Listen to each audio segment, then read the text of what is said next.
ఏదో ఫంక్షన్ చేసుకుంటుంటే అన్ని వేల మందిని పిట్టలు కాల్చి పిల్లల్ని బాక్స్ లో పెట్టి ఎక్కడ మైక్రో ఓవెన్ లో బాక్స్ లో పెట్టి పిల్లల్ని కాల్చారండి.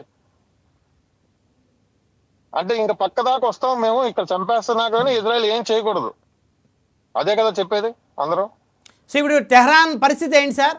అక్కడ ప్రజలందరూ కూడా భయాందోళనకు గురవుతున్నారు, వెళ్ళిపోతూ ఉన్నారు, ఇతర దేశస్తులు వారి దేశాలకు వెళ్ళిపోతూ ఉన్నారు. అదేవిధంగా అక్కడ ఇరాన్ సంబంధించినటువంటి దేశానికి సంబంధించిన వాళ్ళు ఆ టెహ్రాన్ నగరం దాదాపు విడిచి ఆ చుట్టుపక్కల పల్లెటూర్లకే గ్రామాల్లోకి వెళ్ళిపోతూ ఉన్నారు. సో ఇప్పుడు గాజా నగరానికి పట్టిన పరిస్థితే టెహ్రాన్కి పట్టబోతుందా? అని కాదండి, ఇప్పుడు ఇక్కడ విషయం ఏంటంటే టెహ్రాన్ జరిగే విషయం వేరు, గాజా జరిగిన పరిస్థితి వేరండి. టెహ్రాన్ లో ఇప్పుడు వాళ్ళంతరగా చేసుకొని మేము అణ్వాయుధం వేస్తామని చెప్పి జరిగింది. ఇక గాజా వాడు ఆల్రెడీ మన మీదకు వచ్చి చంపేశాడు. ఇప్పుడు ప్రియంటివ్ జరుగుతుంది, ఇంకా దీని ఫుల్ స్కేల్ వార్ లోకి వెళ్ళలేదు ఇంకా. అంటే వాళ్ళు పూర్తిగా సామర్థ్యంలోకి రాలేదు, వీళ్ళు ఇంకా పూర్తిగా చేయలేదు. టార్గెటెడ్ అని సర్జికల్ స్ట్రైక్స్ జరుగుతున్నట్టు అనుకోవాలి ఇప్పుడు మనం ప్రజెంట్. రైట్, ఇప్పుడు మీరు ఎక్కడ ప్రస్తుతం? ఇప్పుడు నేను ఇక్కడ మాకు దగ్గరలో ఒక మిలిటరీ బేస్ ఉందండి, ఇక్కడ మా దగ్గరలో.